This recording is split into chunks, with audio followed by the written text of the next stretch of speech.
So not every compilation is going to be a winner. You're going to get some duds here or there. And there are some that I was disappointed with for one reason or another. But we'll get to that.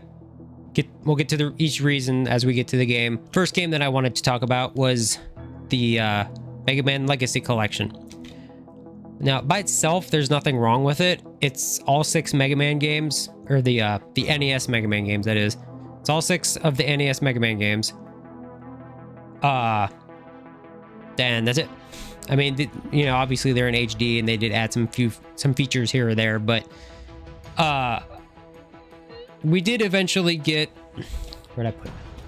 We did eventually get Legacy Collection 2, which had the other 4 games that we were missing. But the problem with this one is, and why it was so disappointing, was this came out in 2015.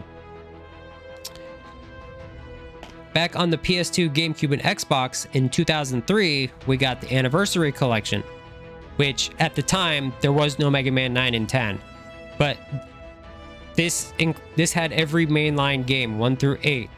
Plus, it had 2 bonus games: Mega Man: The Power Battles and The Power Fighters. So the fact that we went from the complete series to like 60% of the complete series is what makes this one so disappointing. It was obvious that they were trying to milk it and see how much they could get, because it's like, here's this one. I believe this was like $40 when it came out, and I think this was like the second one was like 20 when it came out. And you know, due to backlash, they did fix that issue going forward, because the X Collection is the entire series. Then the Zero ZX Collection is also the entire series. And then they got the upcoming Battle Networks series. I think that's all of them in one package. I don't know. I'm not familiar with the Battle Network. But that's why it was so disappointing. The fact that they're just like, they were like trying to milk us to see if they can get more money out of us, and it didn't work because of the backlash. So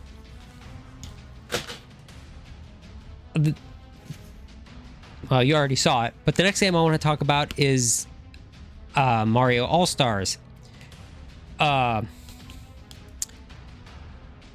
again, there's nothing wrong with this by itself. It is exactly what it says. It's Mario All-Stars from the Super Nintendo. It is a re-release on the Wii. But it was such a lazy port, because they didn't even take the time to go in and remove the Super Nintendo controller from the menu and swap it with a Wii remote. It's literally just they slapped the Super Nintendo game on the disc, boom, done. But it's the fact that this is Mario and they were celebrating his 25th anniversary. I expected more. At the very least, they should have included Super Mario World, because on the Super Nintendo there was a cartridge that had both this and Mario World on it. So right there, that's no excuse. I mean, yeah, I know they like to sell the old games on the virtual console, but still, this is Mario. Like, I mean, on the same console for Kirby's 20th anniversary, this included Dreamland 1, 2, and 3, Kirby's Adventure, Kirby Superstar, and Kirby 64. I mean, this is the better compilation, but this Mario is essentially like the mascot of not just Nintendo, but not mascot, but he's the Mickey Mouse of video games in my eyes. You know, he's one of those characters that even people that don't play games know who Mario is. And the fact that they just ported a Super Nintendo game and called it a day was not good. Like, I expect more from Mario, not a simple here you go. And I mean, that's essentially what they did with the 3D All-Stars on the Switch. They just kind of slapped the 3 games on there and called it a day. But that came out in 2020 when there was, you know, virus issues, so to speak. But, you know, that's kind of unacceptable in my eyes. At least, like, could you imagine if if that game had Mario 1, 2, and 3, The Lost Levels, Mario World, and Mario Land 1 and 2 from the Game Boy. I think Mario Land 3 was technically Wario Land 1. But anyway, could you imagine having like all classic 2D Marios on there? And then, you know, obviously they're not going to put Mario 64 on there because they're going to want to charge more for that on the Virtual Console. And the Wii was backwards compatible with GameCube, so they're not going to put Sunshine on there. But they could have had like every classic 2D Mario game on there. It could have been like a much bigger game than it should have been. But no, we just got a port of a Super Nintendo game. That was, like I said, unacceptable. If you heard there was going to be a Dreamcast collection, the Dreamcast doesn't have a massive library because it only was around for a few years before they discontinued it. But it had its notable games. But still, a Dreamcast collection would be awesome. You know, you could have Sonic Adventure 1 and 2, Crazy Taxi 1 and 2, Skies of Arcadia, Power Stone, Shenmue, Soul Calibur, Marvel vs. Capcom. There are so many good games on the Dreamcast, and some of them are what, you know, Sega would have to get the licensing for.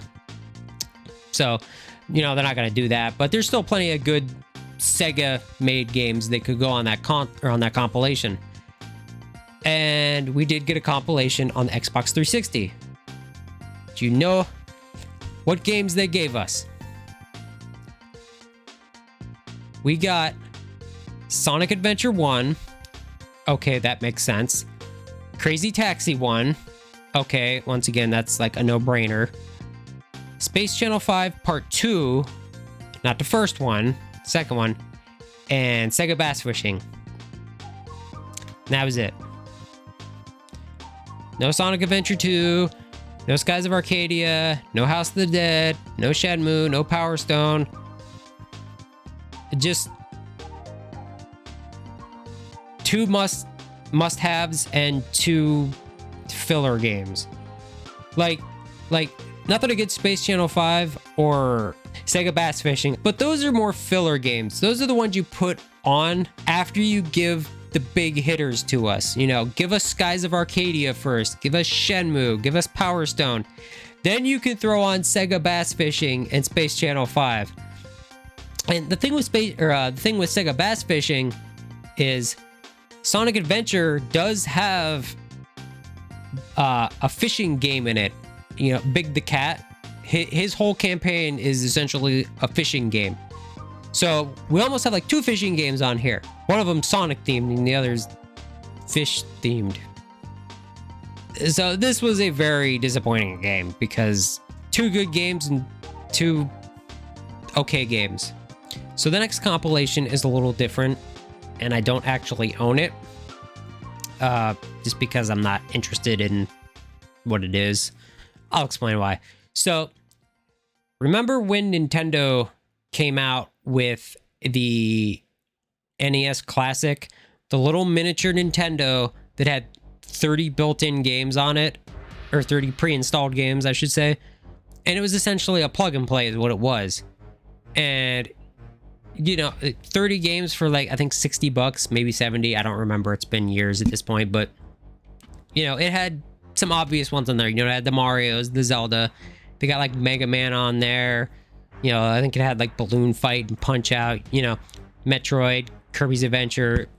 It was a solid compilation for, you know, especially for a plug and play. And it was well priced too. And with the success of that, of course, Nintendo wants to capitalize on that. So what do? I think it was like a year later, Super Nintendo Mini. Or Super Nintendo, I don't remember if it was called Classic or Mini, whatever, you know what I mean. But so they come out with a Super Nintendo. And I think it was like $10 more, and it had like 10 less games on it. And I know that one had 21 games. 21. But the 21st game was Star Fox 2, which is the first time that was ever released, and it's exclusive to there. So, you know, disappointing that it didn't have as many games as the NES, and it was a little more expensive, but it was still, you know, worthwhile. You know, it had some heavy hitters on there, you know, the Mario, Zelda, all that nonsense.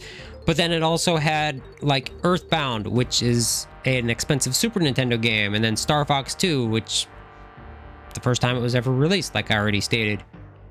But you're probably asking at this point, why are you including them if you're not acting disappointed in it?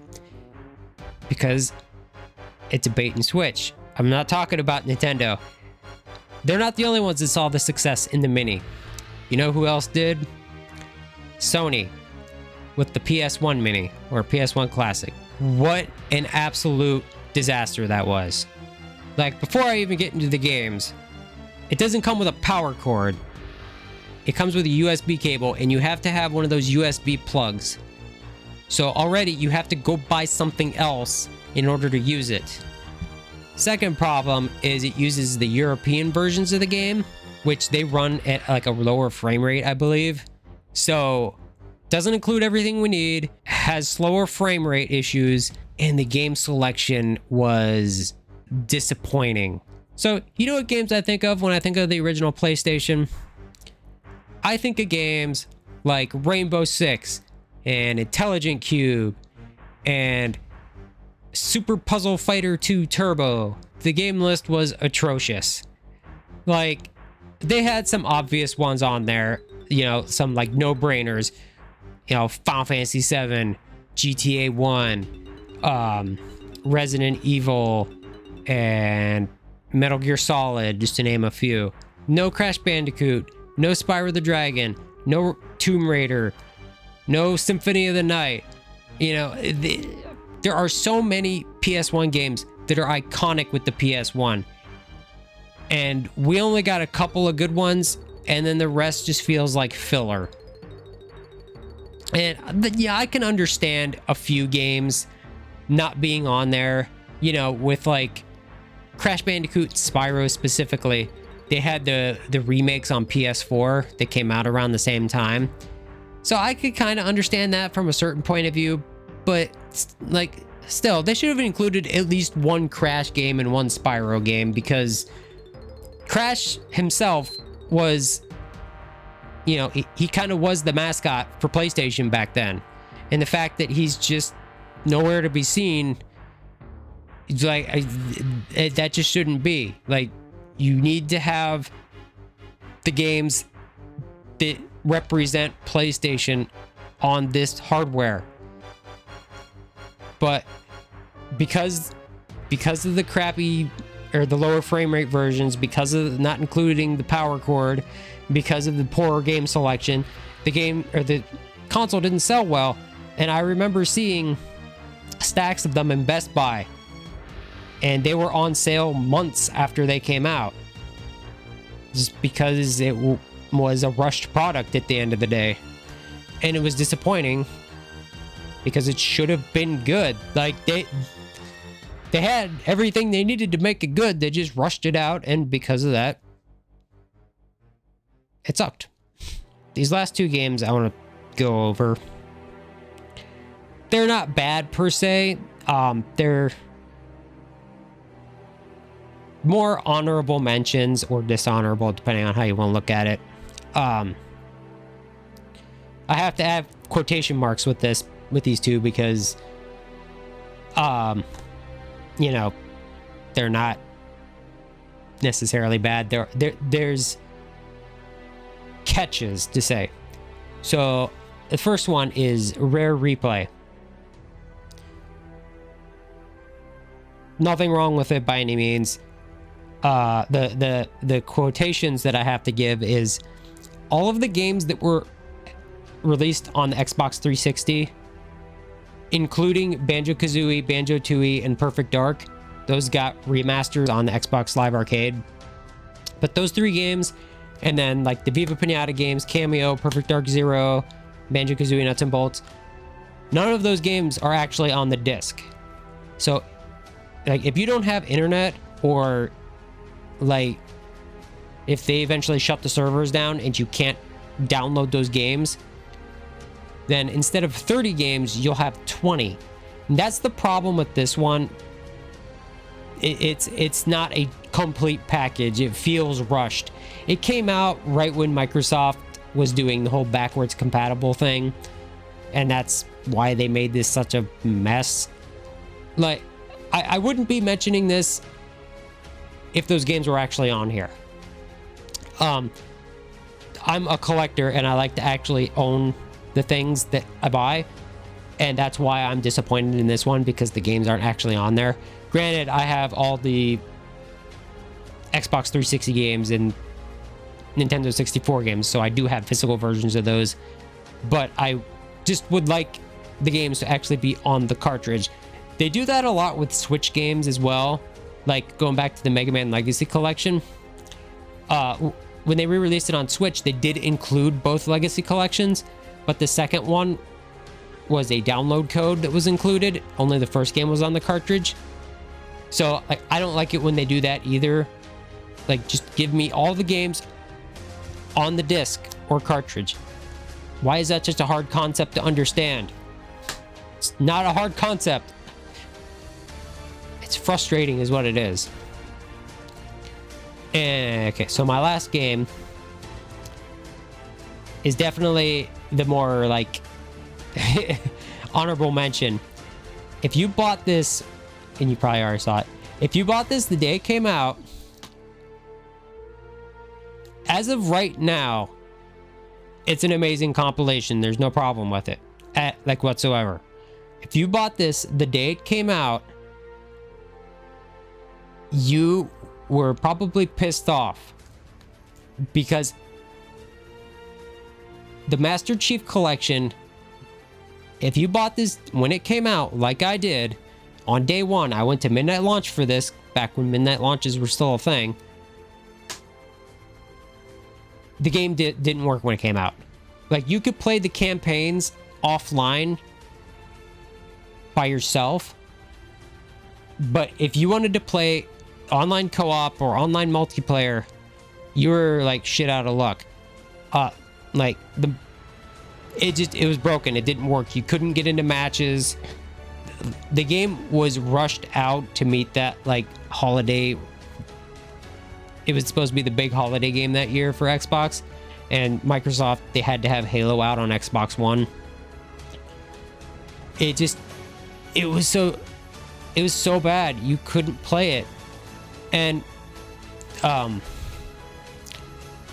the big thing about Master Chief Collection was there was two main draws to it. There was Halo 2 getting the anniversary treatment, which is fine. You know, that worked fine if you played by yourself. But the other big draw was the fact that Halo 2 or Halo 1 and 2 were going to be online. Back on the original Xbox, Halo 1 didn't have online, and Halo 2 got shut down, I think around like 2010-ish. I don't remember when. But, you know, I couldn't play Halo 2 anymore. So when this was coming out, I was excited to be able to play Halo 2 again. Granted, I had moved on to Halo 3, 4, and Reach by that point.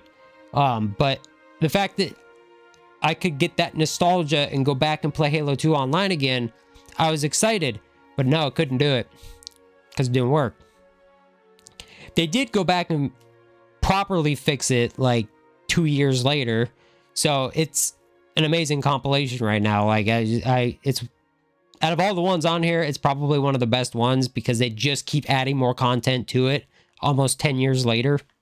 So I absolutely recommend that. But the fact that a game releases broken is not acceptable at all, and a game should be finished and complete when it comes out. That almost turned me off from Halo altogether. I almost didn't buy Halo 5 when it came out, but I broke down and bought it anyway.